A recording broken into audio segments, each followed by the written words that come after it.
everyone, how are you today? So in this video we are going to be covering some basic stitches that you will need when hand sewing your pads. All of these stitches I have already gone over in the various how to hand sew cloth pad videos that I've already made, but someone suggested this video where they would like to see the different stitches all in one place, and so I thought that was a really good idea, so here we are. I want to apologize in advance if the lighting is off in this video. I have raised the lighting a little bit so that way you can kind of see what's going on and see the stitches a little bit better, because they're going to be kind of small and up close, so I do apologize if the video looks a little wonky after I've edited it. Of course, when sewing you are going to need thread, a needle, and some scissors. I already have my needle threaded here, so the first thing I'm going to go over is how to make a knot. So with the ends of your thread lined up, you are going to fold one end over the other, take the tail up and through the loop that you have made, and then just inch it closed. Okay, so you can now see that I have a knot here. I've knotted that about 4 times in order to get it to be that size. I always knot my threads a couple of extra times because you just never know if something's going to come undone. This has a rather long tail. I usually don't worry about if my threads have a tail on them, but if it's going to be shown on the outside of my work, then I trim the tail off. For this demonstration, I'm just going to leave the little tail on. So for this video, I am going to be using a piece of felt that I have doubled over. You're of course not going to make your pads out of felt, but it's a little bit sturdier so that way you can see the stitches and the fabric won't be flopping all over the place. So I'm using felt here, just in case you were wondering what this is. Hopefully this will stay in focus. So one of the first stitches that I did while learning how to sew cloth pads is a blanket stitch.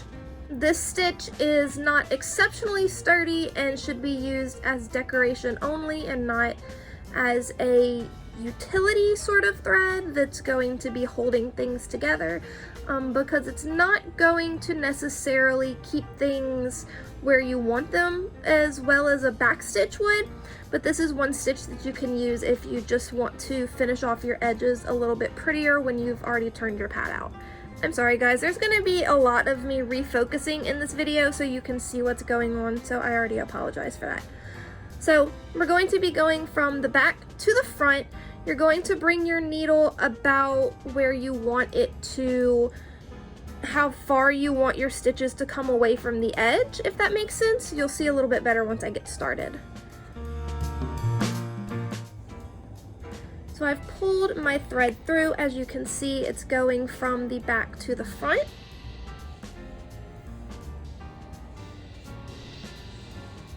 I'm going to fold my thread back over the top, and then about a grain of rice width away, I'm going to bring my needle from the back to the front once more and draw my thread through. So now you can see that it is made a little bit of a stitch there. I don't care for how flimsy this would just be. If you went all the way around like that, as you can see, it wouldn't necessarily be too sturdy. So what I like to do is take my needle, bring my needle up under the last stitch that I made, and bring my needle through like that. So I have made a couple of stitches here. This is what the front looks like.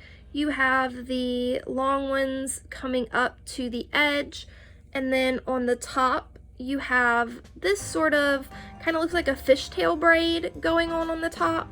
This is after a few stitches. I've done about 5 now. I'm going to do a couple of stitches going to the end here and fast forward just so you can see how it looks in action without me talking over it.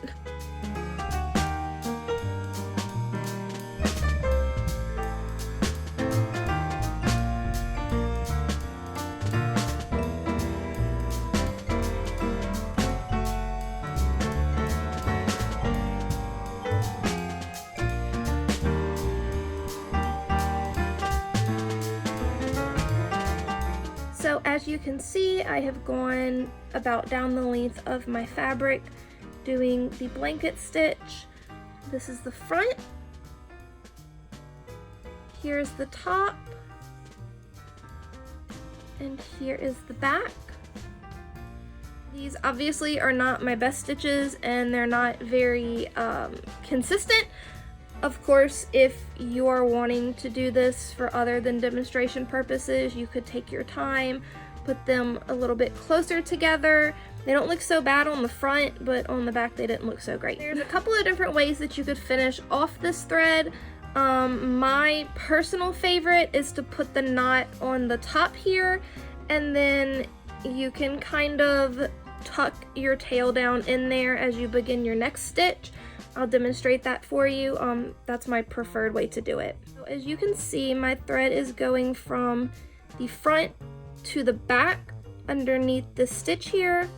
So I'm going to bring my needle under that top thread going in the same direction. As I draw my thread through, I'm going to put my needle through the loop and draw it and make a knot. And I'm going to repeat that a couple of times, just bringing my thread underneath the knot, pulling it, and then putting my needle through the loop again and making a knot a couple more times.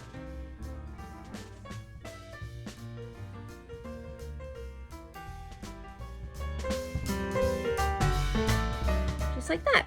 And then you can either trim your threads off really, really short here, or like I said, you can make them a little bit longer and tuck them in and then just continue your stitch on from there. The option is completely up to you. I'm just going to trim them off really short because this is just a demonstration.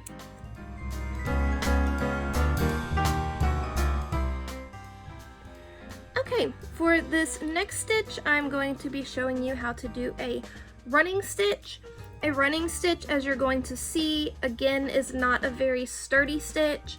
It is only something that you would do to tack your fabric together. This is useful if you don't have any pins and you just need to hold your two pieces of fabric together. You can do a quick running stitch down the edge, and then once you're done sewing, you can just take the running stitch back out. But again, a running stitch is not something that you're going to use to actually put the two pieces of fabric together. It's only a temporary stitch. I once more have a knot on the end of my string here, and I haven't trimmed the tail.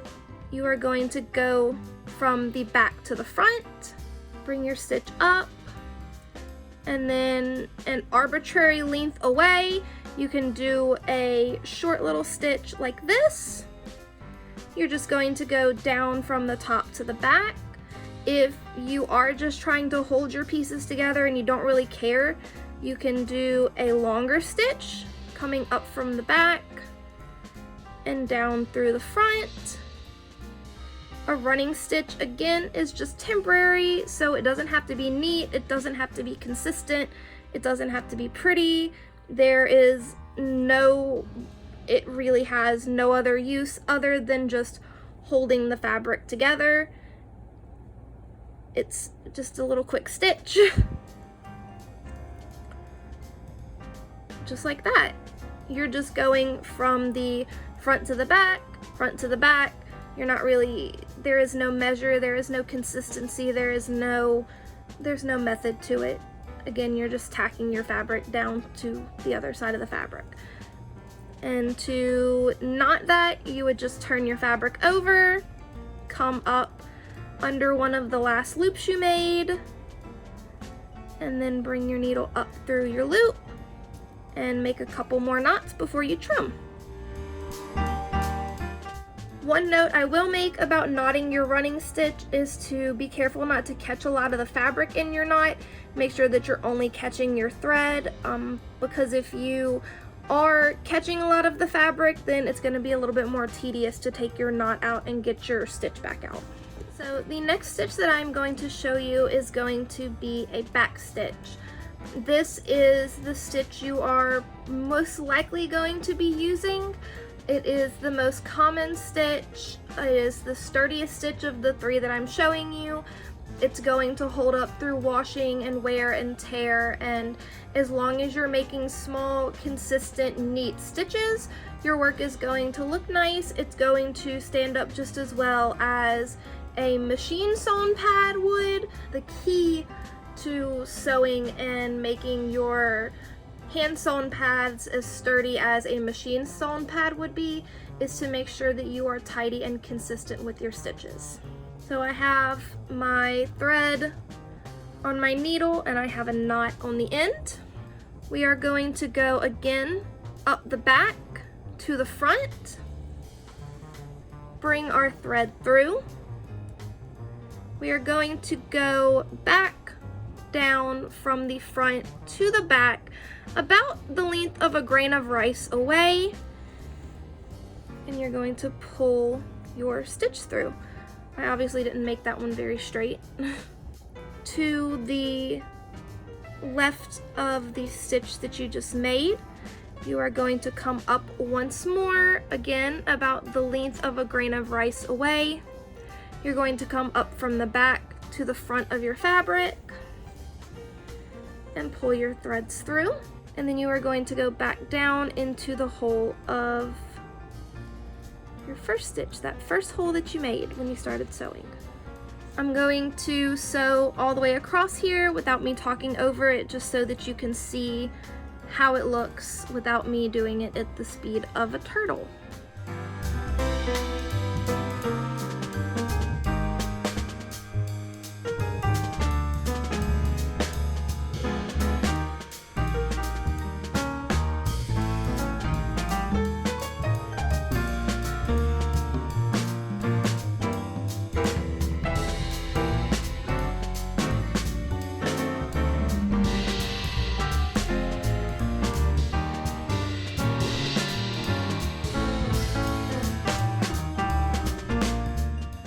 And there you go. So my purpose here was to try and stay more in focus of the camera and less about if my stitches were neat and consistent or straight. They are not straight, but on when you're sewing it and you're paying attention to it and you're not trying to do it through the lens of a camera, then of course yours will look a little bit better. So that is your back stitch. To knot it, you are just going to go up underneath. I like to go, if you can see, where two stitches have intersected to make my knot. The same way that you've made the knots on all the other ones, you're just going to bring your thread underneath the other threads, form a loop, and then put your thread through the loop and pull it and knot that a few times. And you're going to want to trim off your tails really, really close to your knot so that everything's neat and tidy. Just to reiterate some basic tips, you want to make sure that you again knot your thread several times just to make sure that you aren't going to lose that knot while your pad is being washed. I find that it's easiest to work with a length of thread that's about the length of my arm. Anything longer I find kind of gets knotted up, and so I prefer to work with a length of thread that's about as long as my arm. You are going to be changing your thread a little bit more frequently like that, but you're also going to not have to worry about your threads getting knotted up and then you're having to cut them and then worrying about if your threads are consistent, if you're getting knots on the back, those sort of things. Like I've probably said a million times through this video and that I haven't very accurately demonstrated, is that you should make sure that your stitches are neat. Take your time, make sure that they're small and they're consistent. In comparison, here is the stitches on a pad that I have washed about a million bajillion times. They're a little bit smaller and a little bit more consistent. They're all the same size. They could be a little bit smaller, but ideally you want them to be as small as you can possibly get them.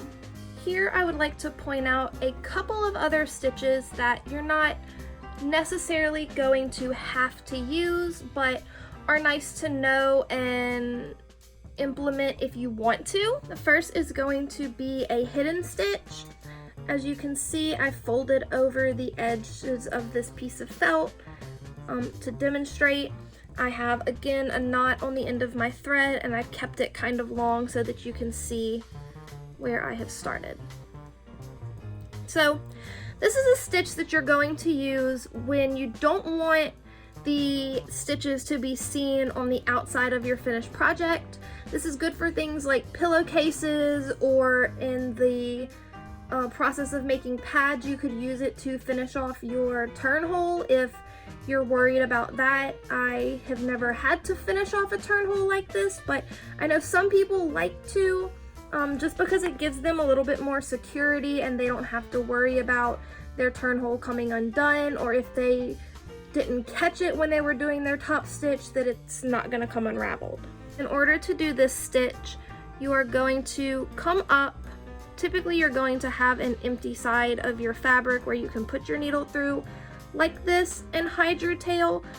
If you don't, then you can come up between the two pieces of fabric and hide your knot in there by simply coming up a little ways from the inside and pulling through, and then your knot will be down in here, so when your fabric is together you can't see it.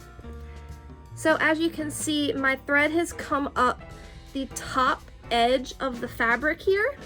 In order to make a hidden stitch, you are going to take your needle and place it down directly across from where your other stitch is. Again, you're going to go in about a grain of rice length away. That's really difficult to say, but anyways, you're just going to go in a little tiny bit away. You don't want to go crazy and make your stitches really big, because then you're going to compromise the integrity of your project. And then pull your thread through like this. Now if you're working with something that's not as thick as this felt, your stitch is going to disappear. So again, directly across from the last stitch that I made, I'm going to put my needle in, come up again about a grain of rice length away, up and over.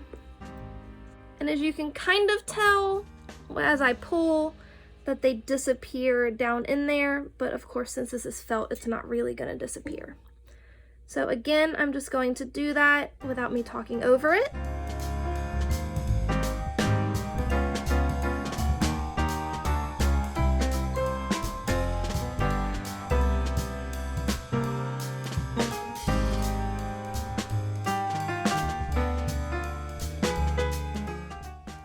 There you go. As you can see, as I've gone down and sewn, it has kind of disappeared down in there. You can't really see it except for a couple of them. And that just holds your fabric together. You're just technically closing the hole. So to knot this, you're going to come up under your last stitch that you made. Pull almost all the way through until you have a loop. Put your needle through the loop and pull it closed. You'll want to do that a couple of times to make sure that your knot is sturdy, but don't do it too many times so that way the knot won't be visible on the outside. And then I like to leave a little bit of a tail, that way I can tuck it into the fabric. And when I go to do my top stitching or what have you, and I'm a little bit better than I am today, the tail of your thread would be hidden down in there. My last tip that I want to show you is if you are making a corner or an edge like this, typically you'll find these angles on your wing of your pad. You'll have your stitches go like this, but on the back, you have this little stitch that kind of comes off the edge here and makes an angle. You really wouldn't notice it, but it bothers me and I don't like it. All I do is I come up under that stitch that just kind of comes off the side. I put my needle up under it and bring my thread through. And as you can see, as you pull it, it kind of wants to go over to the stitch that you made, all you're going to do from here, I'm going to try and get really close so you can see it.